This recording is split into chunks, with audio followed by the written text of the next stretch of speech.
Olá pessoal, boa noite. Mais uma boa noite de terça-feira, esse início de semana, no canal BBM TV. Estou tendo mais uma vez a oportunidade, logo nesse mês de Kardec. E hoje, gente, nós vamos conversar sobre Kardec, Rousseau, Pestalozzi e Jesus. Podemos fazer até uma analogia em que a Terra é uma escola e o diretor é Jesus. Todas as bases curriculares, então, dessa escola foram fixadas desde a criação do planeta, no mínimo, ou melhor, de repente até muito antes disso, que há outras humanidades, outras civilizações mais antigas que a nossa. Afinal de contas, nós não somos o único planeta habitado com vida inteligente.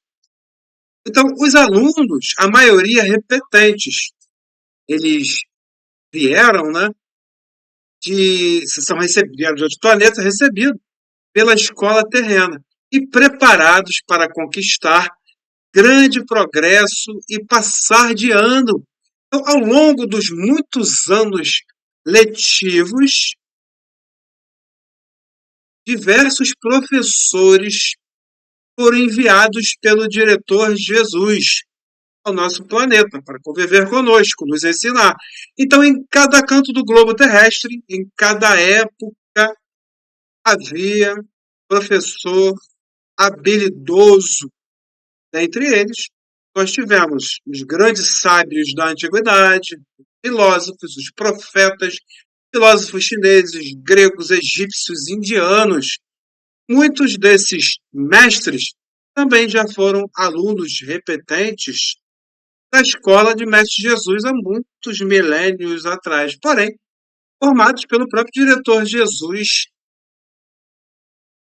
em antigas escolas, antigos planetas, como, por exemplo, o sistema de Capela, e mais antigo ainda, o sistema de Sírios e outros, ainda mais antigo que nós ainda nem escutamos falar.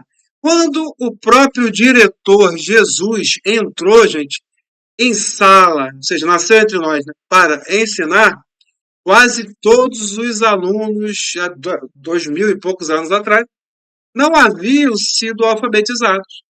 Por quê? Porque estavam ainda no desenvolvimento compatível, como nós falamos hoje, da educação infantil, antigo jardim da infância. Por esse motivo, o diretor Jesus prometeu ensinar mais coisas quando esses alunos já estivessem, ou seja, nós, começando pelo menos a ler, até que coube a um grande professor cumprir a promessa do diretor Jesus um pouco mais à frente e entregar à humanidade aquela promessa de Jesus, do Consolador prometido, que é o Espiritismo, o Espírito da Verdade. Se o Verbo é Jesus, o Espiritismo é a conexão de amor com o mundo invisível, tendo como a grande religião o outro. Em relação ao outro, as demais religiões foram criadas pelo homem. Por vezes, infelizmente, causam distanciamento, sobretudo pela infelicidade da prática de preconceitos e rituais, se acham únicos donos da verdade. Ninguém o é. A verdade, afinal de contas, não está em nenhuma religião. Na verdade, cada religião é uma parte de um grande quebra-cabeça. Essa é a verdade. A grande verdade se aproxima mais quando a gente busca praticar aquilo que foi ensinado por Mestre Jesus. Sobretudo, principalmente a caridade. Há tangências e interseções profundas, então, entre Jesus e o Espiritismo, da prática dos ensinamentos do Cristo até as ideias de Rousseau, Pestalozzi e Kardec, há uma grande costura pedagógica que vamos buscar com a nossa conversa de hoje mostrar. Então, estamos no mês, como eu acabei de falar no início, do aniversário de Allan Kardec, professor Ivaio, e vamos comemorar, estudando juntos hoje, a pedagogia divina, além do estudo que nós tivemos ontem, na segunda-feira também, homenageando Kardec com a nossa irmã. Então, agora vamos ler aqui a página inicial, cujo título é Espiritismo na Fé. Então, vamos aqui, Espiritismo na Fé, do livro Pão Nosso, ditado pelo Espírito Emmanuel, editora FEB, é claro, né? O livro psicografado por Chico Xavier. Espiritismo na Fé, lição 74, livro Pão Nosso. E estes sinais seguirão aos que creem. Em meu nome expulsarão os demônios, falarão novas línguas. Jesus. Está em Marcos 16, 17. Permanecem as manifestações da vida espiritual em todos os fundamentos da revelação divina, nos mais variados círculos da fé. Espiritismo em si, portanto, deixa de ser novidade dos tempos que correm para figurar na raiz de todas as escolas religiosas. Moisés estabelece o contato com o plano espiritual no Sinai. Jesus é visto pelos discípulos no Tabor, ladeado por mortos ilustres. O colégio apostólico relaciona-se com o espírito do mestre após a morte dele, morte do corpo, e consolida no mundo o cristianismo redentor. Os mártires dos círculos abandonam a carne flagelada, contemplando visões sublimes. Maomé inicia a tarefa religiosa, ouvindo um mensageiro invisível. Francisco de Assis recebe emissários do céu que o exortam à renovação da igreja. Lutero registra a presença de seres de outro mundo. Teresa d'Ávila recebe a visita de amigos desencarnados e chega a inspecionar regiões purgatoriais, através do fenômeno mediúnico do desdobramento. Sinais do reino dos espíritos seguirão os que crerem, afirma o Cristo. Em todas as instituições da fé, há os que gozam, que aproveitam, que calculam, que criticam, que fiscalizam. Esses são, ainda, candidatos à iluminação definitiva e renovadora. Os que creem, contudo, e aceitam as determinações de serviço que fluem do alto serão seguidos pelas notas reveladoras da imortalidade, onde estiverem, em nome do Senhor, emitindo vibrações santificantes, expulsarão a treva e a maldade e serão facilmente conhecidos entre os homens espantados, porque falarão sempre na linguagem nova do sacrifício e da paz, da renúncia e do amor. Um texto ditado pelo Espírito Emmanuel. Então, agora, indo para a nossa página inicial, vamos fechando nossos olhos, agradecer a oportunidade, como sempre, de estarmos aqui juntos em mais um estudo para esclarecimento e profundas reflexões. Vamos pedir à espiritualidade amiga todo amparo e proteção para a nossa conversa desta noite. E vamos também pedir aos nossos guias e mentores que nos ajudem na melhor compreensão, sobretudo naquilo que nós mais precisamos compreender. Pedimos à espiritualidade amiga toda a proteção necessária e a permissão para iniciar nossa conversa de hoje. Que assim seja, Pai querido, em nome de Mestre Jesus, graças a Deus. Bom, pessoal, então vamos lá, após a prece, né, dar essa continuidade aqui para a nossa conversa, onde nós vamos conversar mais um pouquinho, né, mais profundamente sobre Rousseau, Pestalozzi e Kardec, uma linha cronológica no plano material. É claro, nem tanto no plano espiritual. E vamos começar falando sobre o Cristo planetário. O que é Cristo? Quem é Cristo? Quem é Mestre Jesus? A doutrina espírita nos ensina que a palavra Cristo não é um nome, sim uma função. Portanto, não se refere exclusivamente a Jesus, mas a um princípio universal de amor e muita sabedoria presente em todo o cosmos, em todo o universo, gente. Os Cristos são inteligências supremas, espíritos puros, que governam planetas, que governam sistemas solares, que governam galáxias. São seres que coordenam seguindo as ordens diretas de Deus. A evolução dos mundos e dos seres que neles habitam também é a tarefa dos Cristos. Jesus é um Cristo planetário, é o Cristo do planeta Terra. E além do planeta Terra, ele também é responsável por outros 6 mundos em diferentes estágios evolutivos, para quem lembra da escala espírita.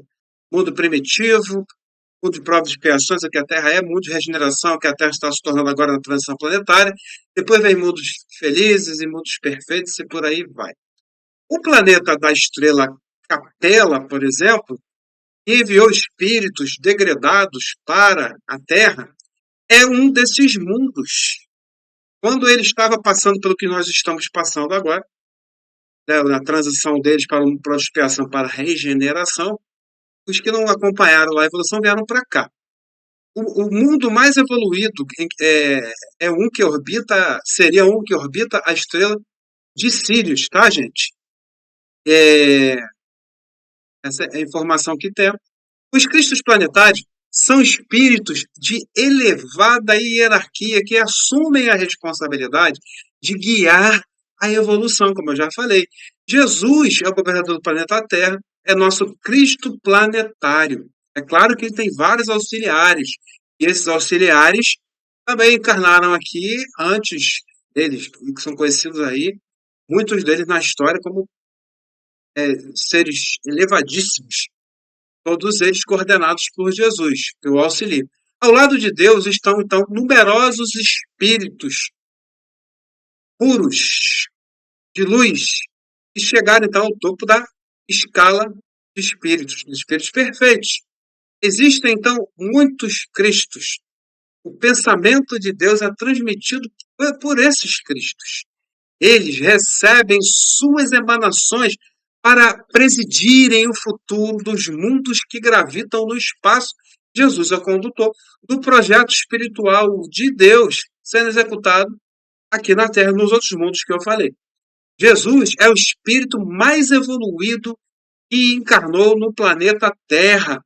E lá na questão 625 de O Livro dos Espíritos é apontado que Jesus é o tipo mais perfeito que Deus ofereceu ao homem para lhe servir de modelo e guia. Isso aqui, a gente citando o 625 do Livro dos Espíritos, corroborando aqui a fala. Emmanuel nos diz que Jesus, olha só, gente, participou da criação do Sol. Nessa época, devia ter aí, foi uns 6 a 10 bilhões de anos atrás. Vejam bem que Jesus já era um espírito de luz, um espírito perfeito, e nós ainda estávamos nessa época. Bom, lá no livro Obras Póstumas, foi inclusive apontado que Jesus, ele era um Messias divino, quer dizer, foi, né, pelo duplo motivo de que Deus e que tinha a sua missão, tá? E além da missão, as suas perfeições opunham em relação direta com Deus. Já na obra A Gênese, lá no capítulo 15, também é apontado que Jesus é emissário divino, mensageiro direto de Deus. Nas questões 112 e 113 de O Livro dos Espíritos, aí os espíritos informam que os espíritos puros, olha só, gente, eles não sofrem nenhuma influência da matéria e revelam superioridade intelectual e moral absoluta em relação aos espíritos das outras ordens, sobretudo nós. Os espíritos puros ou perfeitos, os espíritos de luz, são os mensageiros e os ministros de Deus, cujas ordens executam para o quê? A manutenção da harmonia em todo o universo. Eles dirigem a todos os espíritos que lhes são inferiores, por assim dizer. E Leon Denis, na obra Cristianismo e Espiritismo, diz que Jesus ascendeu à iminência final da evolução e o conceitua como governador espiritual do planeta Terra. José Herculano Pires, mais uma referência para a gente, uma referência às chamadas três revelações da lei de Deus, aponta que a Bíblia é a codificação da primeira revelação. O Espiritismo, a codificação da terceira revelação. E o Evangelho representa a segunda revelação. Por sinal, José Herculano Pires aponta a segunda revelação como a que brilha, a que mais brilha no centro dessa tríade das três revelações, tendo na figura do Cristo o Sol, gente, que ilumina as duas outras revelações. Emmanuel, o livro A Caminho da Luz, além de confirmar o que Leon Denis e o que José Herculano Pires disseram, também revela que existe uma comunidade de espíritos puros e eleitos por Deus, em cujas mãos se conservam as rédeas diretoras da vida de todas as coletividades planetárias. E Jesus é um dos membros divinos dessa comunidade. E essa comunidade já se reuniu nas proximidades do planeta Terra para a solução de problemas decisivos da organização e da direção, no mínimo por 2 vezes. Imagina o que é uma reunião de espíritos dessa magnitude. A primeira reunião se verificou quando o orbe terrestre se desprendia da nebulosa solar, olha, lá no início da formação da Terra. A segunda vez, a segunda reunião, quando se decidiu o nascimento de Jesus entre nós, para trazer para a família humana a lição imortal do seu evangelho, como eu disse agora há pouco, a segunda revelação, né, a que mais brilha, né? Ou seja, a revelação de amor e redenção. O amor de Jesus foi o verbo da criação, do princípio das coisas, reveladas, inclusive, lá por João Evangelista. É João 1,13. No princípio era o verbo, ou seja, Jesus, e o verbo estava com Deus. Ele, Jesus, estava no princípio com Deus. Todas as coisas foram feitas por ele. E sem ele, nada do que foi feito E faria. E se referindo mais um pouquinho ao Mestre Jesus, considerou lá no versículo 14, e o Verbo se fez carne e habitou entre nós. Essa passagem, então, dos evangelhos, gente, é a única que, à primeira vista, parece encerrar implicitamente uma ideia de identificação e a pessoa de Jesus. O Verbo, é claro, né, é Deus, porque é a palavra de Deus, tendo Jesus recebido essa palavra diretamente de Deus, com a missão de revelá-la aos homens, assimilou-a. A palavra divina, da qual estava penetrando, se encarnou nele. Ele a trouxe ao nascer e foi com razão, né, que João pôde dizer: o Verbo se fez carne e habitou entre nós. Daí a gente já vendo um pouco mais sobre Jesus, sobre essa questão do seu tamanho, né? Nós podemos ter aí, com relação à pedagogia de Jesus, falar um pouquinho, quanto à terra, que é a escola da qual Jesus é o diretor, temos as lições que se programou antes de sua chegada e depois de sua crucificação. Vários emissários, ou seja, são aqueles que ajudam Jesus, são subordinados a Jesus e nasceram, como, por exemplo, o Buda, os filósofos chineses, os filósofos gregos e tantos outros foram enviados em cada, como eu já disse antes, em cada parte, em cada região, em cada época. No texto Espiritismo na Fé que nós lemos agora, como página inicial, temos as menções a Moisés, por exemplo, no Monte Sinai, o próprio Jesus no Monte Tabor, e Maomé com o povo do deserto, Francisco de Assis na Úmbria e até a Teresa d'Ávila. Sabemos que foi Joana de Cusa lá e mais recentemente a conhecemos como Joana de Ângeles. Bom, todos vivenciando fenômenos mediúnicos, mantendo contato direto com o mundo espiritual. Jesus é o pedagogo da humanidade e nos trouxe os princípios eternos da educação com amor. Por isso que a gente fala que a religião foi o outro. E Jesus usou princípios de aprendizagem, recursos didáticos, princípios norteadores e ação pedagógica. Como princípio de aprendizagem, por exemplo, Jesus buscou alicerçar o valor da pessoa humana, como na passagem, exemplifica novamente, vós sois a luz do mundo, está em Mateus 5,14. E se utilizou de vários recursos didáticos nos seus exemplos, como nós tivemos ali a conversação do diácono com a mulher samaritana, ilustrando, gente, quando disse, olhai os lírios do campo, aí Lucas 12, 27, ou explicando como na parábola do semeador, em Mateus 13, do 10 ao 23. Dentre os princípios norteadores da pedagogia de Jesus temos crescimento pessoal, a valorização do contato pessoal, relação teórica e prática.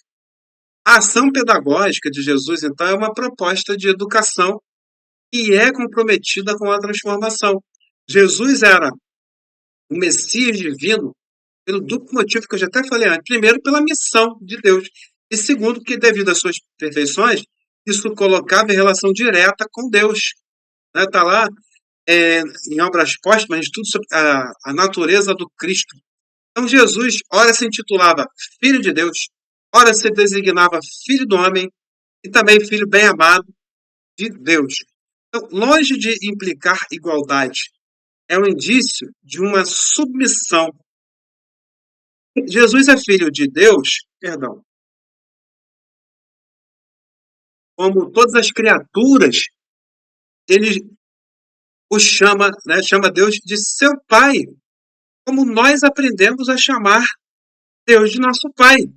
A expressão filho bem amado de Deus, que aparece no Evangelho, deriva do fato de que, tendo Jesus chegado à perfeição, que o aproxima de Deus, possui ele toda a sua confiança e todo o seu afeto. Quanto à expressão filho do homem que Jesus utilizou em inúmeras oportunidades, é necessário, para melhor compreender o sentido, recontar a Bíblia onde aparece no livro de Ezequiel. Lá no capítulo 2, está nos versículos 1 ao 3, A qualificação de filho do homem aparece diversas vezes, então, em Ezequiel, e parece evidente que significa que nasceu do homem por oposição àquilo que está fora da humanidade. Então, Jesus deu a si mesmo qualificação filho do homem, como uma persistência notável, inclusive.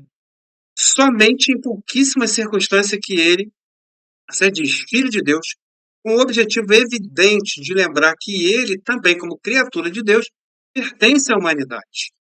Bom, temos aqui agora mais um pouquinho sobre as reuniões de Jesus. E sobre as reuniões de Jesus,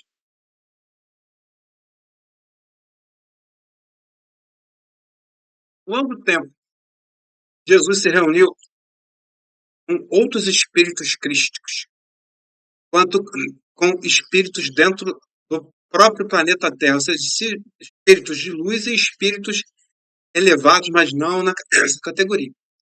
Então, lá no capítulo 1 do livro A Caminho da Luz, a história da civilização à luz do Espiritismo, o Espírito Emmanuel relata que a comunidade de espíritos puros que eu falei um pouquinho antes aqui, e eleitos por Deus, né, essa comunidade se reuniu nas proximidades da Terra por 2 vezes no curso dos milênios conhecidos.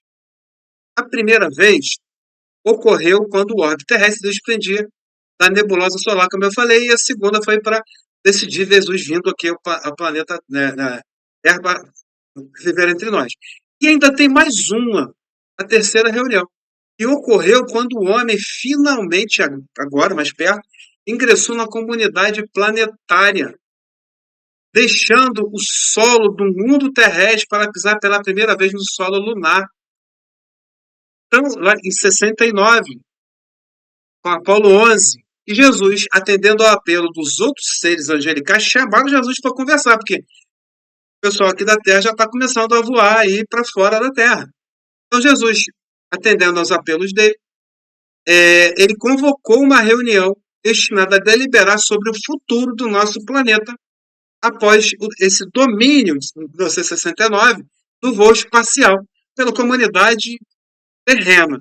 Nessa reunião, nessa terceira reunião, todas as injunções kármicas previstas para acontecerem ao final do século XX foram suspensas, ou seja, aquilo que no texto bíblico chama de juízo final, aquela coisa toda, que na verdade não é juízo final, é juízo geral, que a cada mudança, transição de tipo de mundo, primitivo, para a expiação, para a regeneração, nós sabemos que tem as mudanças que a Terra evolui, assim como o nosso corpo aqui, quando a gente vive cada vida humana, com o corpo material, nós temos a fase da infância, da bebê para a infância, troca de dente de leite, por aí vai, até chegar à velhice.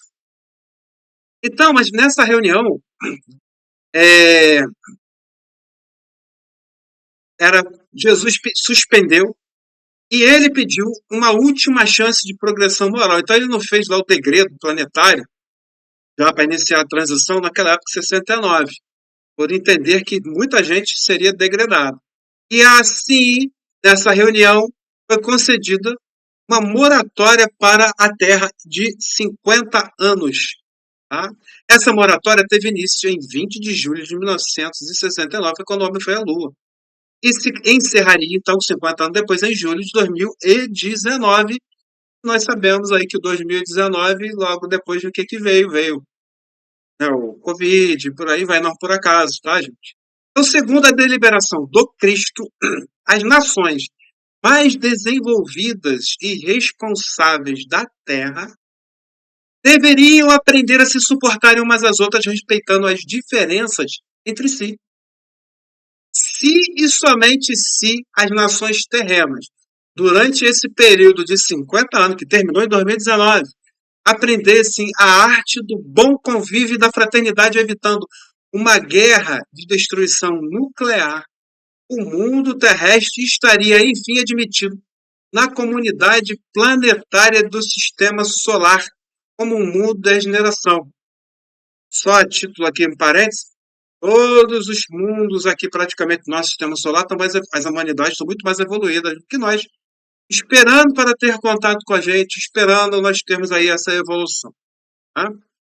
Nós somos bem mais atrasados do que a maioria das humanidades do nosso sistema solar mesmo.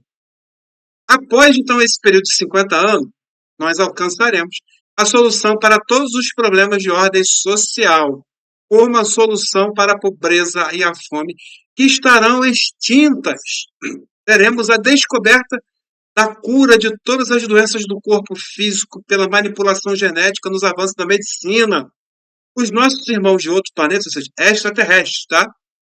Dos outros mais evoluídos, terão a permissão expressa de Jesus para nos se apresentarem a nós, para ter contato conosco, colaborando assim e oferecendo tecnologias novas para nos auxiliar.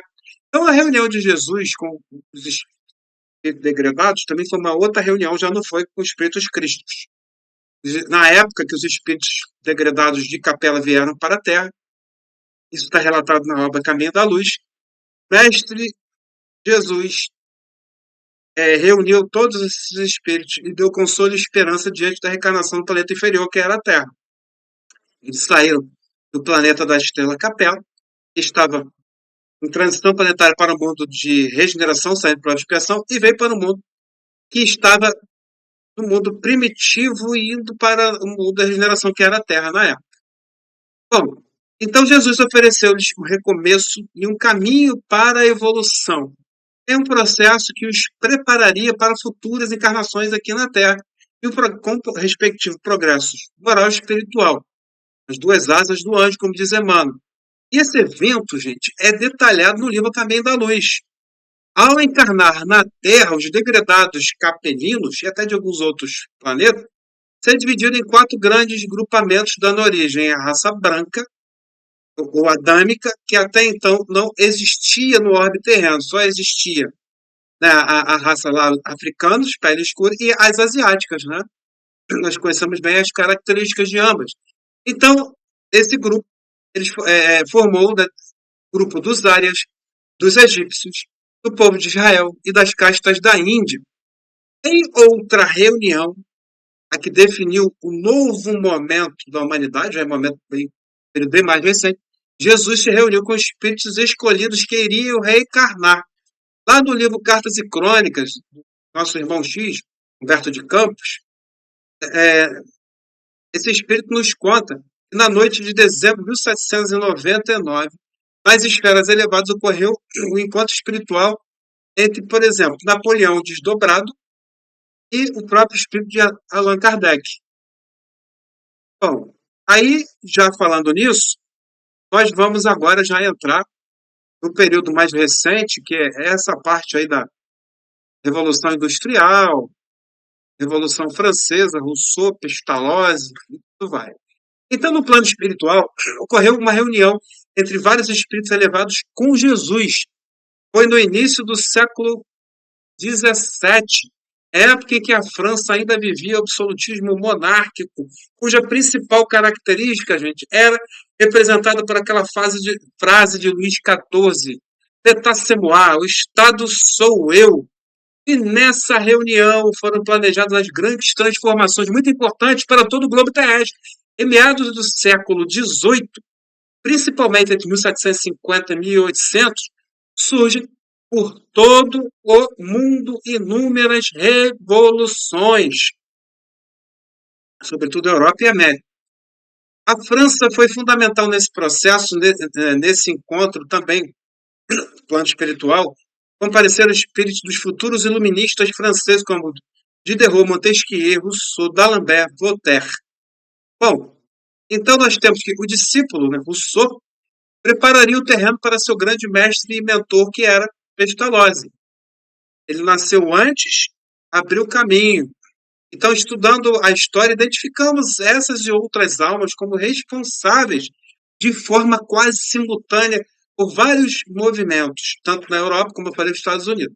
Com relação ao grupo de iluministas franceses, Rousseau era o mais preocupado. A missão dele, e caberia a Rousseau ser o precursor e inspirador Pestalozzi. Então, Rousseau recebeu o apoio no plano espiritual, antes de nascer, né, do próprio Pestalozzi, espírito Pestalozzi, que nasceria como Pestalozzi.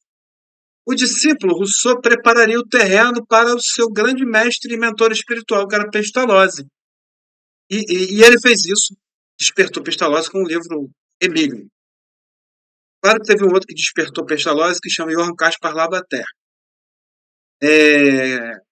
Outras duas almas luminosas, muito afinadas à equipe francesa, foram os que renasceram como Joseph Benedict e Leopold Joseph. Ambos renasceram lá na Áustria com grandes tarefas relacionadas aos países que conhecemos hoje como Áustria, Alemanha, Suíça, Luxemburgo, Bélgica e Holanda. Outras reuniões com Jesus nesse período ocorreram, tá? Porém, foi destaque a assembleia que ocorreu, vamos repetir aqui, falamos um pouco sobre ela, que vamos falar um pouco mais à frente na história, no dia 31 de dezembro de 1799. Nas esferas superiores, essa reunião foi narrada por Roberto de Campos, falei no livro Cartas e Crônicas, e preparou o nascimento do professor Rivail, Hipólito Leon Elisar Rivail, que é nosso Allan Kardec. E é, óbvio, a chegada do espiritismo codificado. Então, agora já começamos a entender a importância de Rousseau. Rousseau influenciou Pestalozzi, Pestalozzi influenciou Kardec. Bom, e é claro, né, que é o Consolador prometido por Jesus. Tanto a Revolução Industrial quanto o Iluminismo tiveram, assim, início na Europa, no final do século XVII, e se consolidaram, gente, lá no século XVIII, o século das luzes, por valorizar a razão em contraposição à fé e à tradição. A Revolução Industrial teve início na Inglaterra e o Iluminismo na França. A aceleração dos acontecimentos históricos e a tecnologia se tornaram incontroláveis e imprevisíveis a partir da Revolução Industrial. As ideias renovadoras do iluminismo, né, que valorizavam a razão, a ciência e a liberdade individual, prepararam o terreno intelectual, certo? Eles prepararam o terreno intelectual para o surgimento do espiritismo. A Revolução Industrial provocou profundas mudanças sociais e econômicas, impulsionando o progresso tecnológico. Os iluministas eram defensores da razão como forma de entender o mundo. A defesa da razão feita pelos iluministas contribuiu para o avanço científico e para a popularização do conhecimento. Dentre os principais iluministas, então, já falei para vocês, né, Diderot, Denis Diderot, Jean de Ronde d'Alembert, Immanuel Kant, Adam Smith, Voltaire, Jean-Jacques Rousseau, inclusive, eu já falei com Johann Caspar Lavater, foram grandes influenciadores de Johann Heinrich Pestalozzi. Sobre a reunião mencionada, Emmanuel também aponta esse encontro lá na obra Caminho da Luz e diz que espíritos encarnados na época, Napoleão, que participou dessa reunião de forma desdobrada, porque ele já estava aqui no mundo material. E pouco tempo depois, nasce em Lyon, em 3 de outubro de 1804, a alma que se tornaria o político Leon Denis Arrivail, né, o nosso Allan Kardec. 2 meses antes que ele nasceu, de Napoleão Bonaparte sagrar-se imperador. E em 1814, Kardec, aos 10 anos de idade, foi estudar logo antes, no Instituto Yverdun, com Pestalozzi. É importante, gente, destacar que milhares que viveram na França nessa época se envolveram em brigas políticas ideológicas, o que causou quase 1.000 mortes por dia em nome da liberdade. Defendiam visões pessoais, ideológicas, políticas e tal. Cada um brigava como a sua fosse a verdade e matavam, né? Então eles lutavam, digamos assim, era o motivo correto, mas a forma era errada. E a maioria desses espíritos, a pedido do protetor da França, São Luís, a Ismael, protetor do Brasil, renasceram e ainda renascem em terras brasileiras e ainda tentando conter esse seu ímpeto, as suas verdades, defender suas ideologias, suas questões políticas. Tá? E vemos o quadro que nós vemos aí de um tempo para cá. Bom, muitos, infelizmente, seguem brigando, então, como no passado. Né? Temos vários exemplos conhecidos de franceses que renasceram no Brasil, já ao longo desses 100 anos, está mais ou menos. Lavater renasceu em Sacramento, em Minas Gerais, mas aí foi o espírito mais evoluído que nasceu em terras brasileiras segundo a espiritualidade, sob o nome de Eurípedes Barçanufo. A rainha francesa Catarina de Médici renasceu como Dona Maria Modesto Cravo, a Senhora da Caridade, em Uberaba, Minas Gerais. O iluminista Marat renasceu no Brasil como Carlos Lacerda. Teve aquele problema todo com Getúlio Vargas e por aí vai. Bom, agora nós temos aqui o Consolador prometido para conversar, porque Jesus promete, então, outro Consolador, que é o Espírito da Verdade, que o mundo ainda não conhece, por não estar maduro para compreendê-lo. E assim, Jesus disse que o Consolador, o Espírito Santo, que o Pai enviará em meu nome, e esse ensinará a vocês todas as coisas e fará com que se lembrem de tudo o que eu lhes disse. Está em João 14, 15 a 17, 26, 16, 7, né, 13 e 14.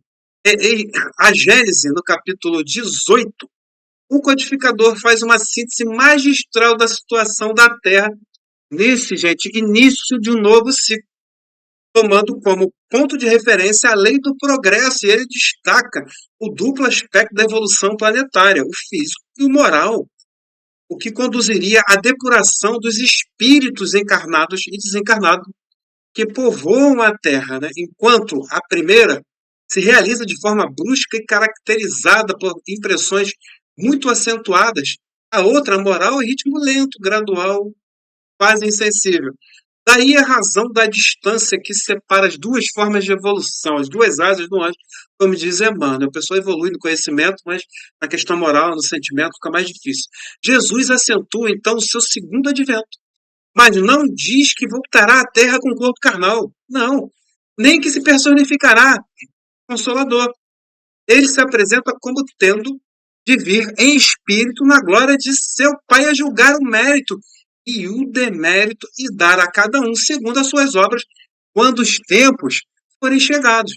Consolador ou Consolador prometido é como o Espiritismo por vezes é denominado, em alusão à promessa feita por Jesus de que o Consolador seria enviado por Deus à humanidade para restabelecer a verdade ensinada pelo Cristo, para ensinar coisas novas e permanecer definitivamente com os homens, auxiliando-os em suas jornadas evolutivas. Esse Consolador também é descrito como o Espírito da Verdade, que a tradição religiosa cristã chama de Espírito Santo, a terceira pessoa da Santíssima Trindade. Por sua vez, a doutrina espírita compreendeu o Consolador prometido como sendo o derramamento da mediunidade. Nós temos aí a revelação espírita, o próprio Espiritismo, e foi através da mediunidade que o Espiritismo chamou a atenção do mundo. Lá nos Estados Unidos, com as irmãs Fox, Catherine, Kate e a Maggie. Já teve, a partir de 31 de março de 1848, em Hydesville, Nova York, arranhões, batidos em diversas partes da casa, tremidos e arrastões de móveis era o início da comunicação espiritual. Lá do espírito Charles Rosner, que era um vendedor itinerante que havia sido assassinado lá na casa 5 anos antes de começar esses eventos. E no Brasil, e olha que eram os quakers, né? Lá. No Brasil, nós tivemos também, um pouco antes, esses eventos que também aconteceram, segundo o próprio Divaldo, né, em Mata, né, de São João, em 1845. Bom, isso provocou, obviamente, uma série de situações, que a primeira tradução do Livro dos Espíritos, o Livro dos Espíritos, em 8 de abril de 1857. Então, são uma série de eventos que, até por ocasião aí do nosso tempo exíguo, né, não vamos citar. Então, nós vamos agora, chegando à parte final da nossa conversa, ao analisar todo o planejamento dos espíritos crísticos desde a formação do Sol, percebemos todo o planejamento que culmina tanto a chegada do Espiritismo como o final dos tempos, que é a parte final da atual transição planetária, onde a Terra passará a ser um mundo de regeneração. É um processo. Nada ocorre de um dia para o outro, gente. Nem uma árvore, a semente que fica grande de um dia para o outro. Rousseau encarna antes de seu mestre Pestalozzi e se torna influenciador dele. Rousseau desperta Pestalozzi através da sua obra Emílio, ou da Educação. de 1762, livro de cabeceira de Pestalozzi. Então, as ideias de Rousseau pareciam familiares para Pestalozzi. E a partir da leitura de Emílio, Pestalozzi, gente, começou a escrever artigos que foram publicados, assim como Rousseau. Pestalozzi defendia o contato direto com as coisas da natureza, ao invés de aprender pelos livros ou figuras. Essa proposta esteve presente em todo o trabalho desenvolvido por Pestalozzi. E esse contato direto com a criança, as observações dos fenômenos à sua volta, é uma das partes principais do método intuitivo. É isso que, no entender de Pestalozzi, leva a criança a se perguntar o que é isso, como funciona, né? Despertando nela curiosidade, espírito crítico. É interessante que, analisando a vida e a obra de Rousseau e Pestalozzi, fica bem destacado que Rousseau expôs as ideias e Pestalozzi pôs elas em prática. Sem Pestalozzi não teria existido Kardec, né, Hippolyte Leon-Denis Arrival, que foi o educador com extensa produção teórico-científica nos seus primeiros 50 anos de vida, que só descobriu, né, despertou para o espiritismo nos 15 anos finais de sua vida. Então, até a idade de 50 anos, nada indicava que Kardec viria, né, que o professor Arrival viria a ser o fundador de uma nova concepção espiritualista. Suas concepções pedagógicas podem ser consideradas avançadíssimas para a época e mesmo para os dias de hoje.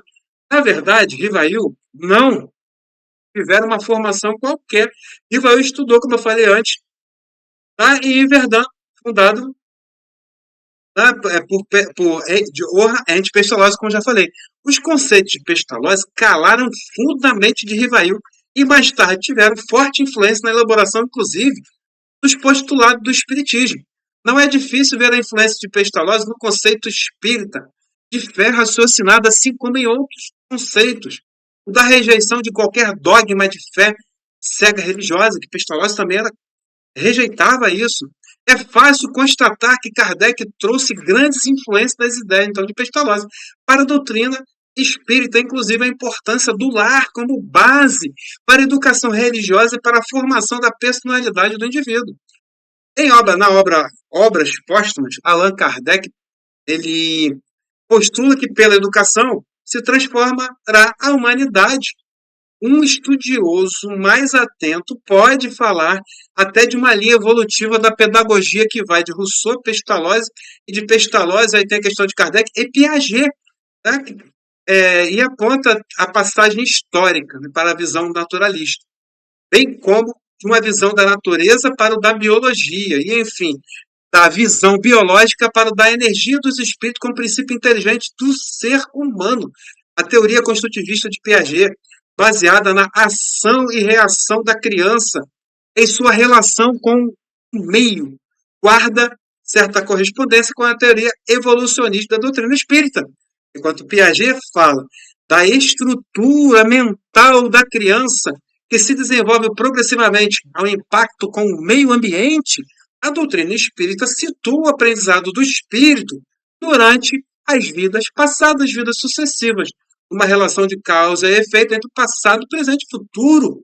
A contradição entre as ideias inatas, doutrina espírita, né, e a construção da inteligência de Piaget é apenas aparente, pois ambas se completam para explicar a própria evolução. A necessidade de interação com os educadores, a lei da interferência dos pais, o desenvolvimento proximal, defendido tanto por Pestalozzi quanto por Piaget, é totalmente afinado com a pedagogia espírita. As escolas de Pestalozzi, principalmente o Castelo de Yverdun, se caracterizaram pela participação dos educadores e da família, gente. O homem deve ser visto como um ser moral e, acima de tudo, como um ser espiritual. A lei moral não transforma os instintos básicos do homem, apenas inibe as manifestações. Assim, a lei moral reprime a animalidade. Na obra do Consolador de Emmanuel, psicografia de Chico Xavier, é apontado que o espiritismo se ajusta perfeitamente com a didática de Pestalozzi.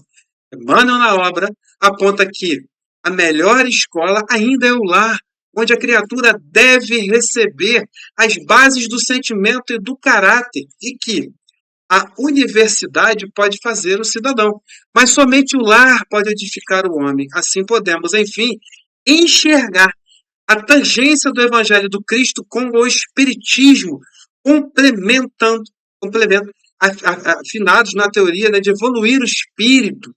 através da prática do amor e da caridade. Então, agora chegamos ao fim da do nosso encontro, e dessa forma agradecemos aqui,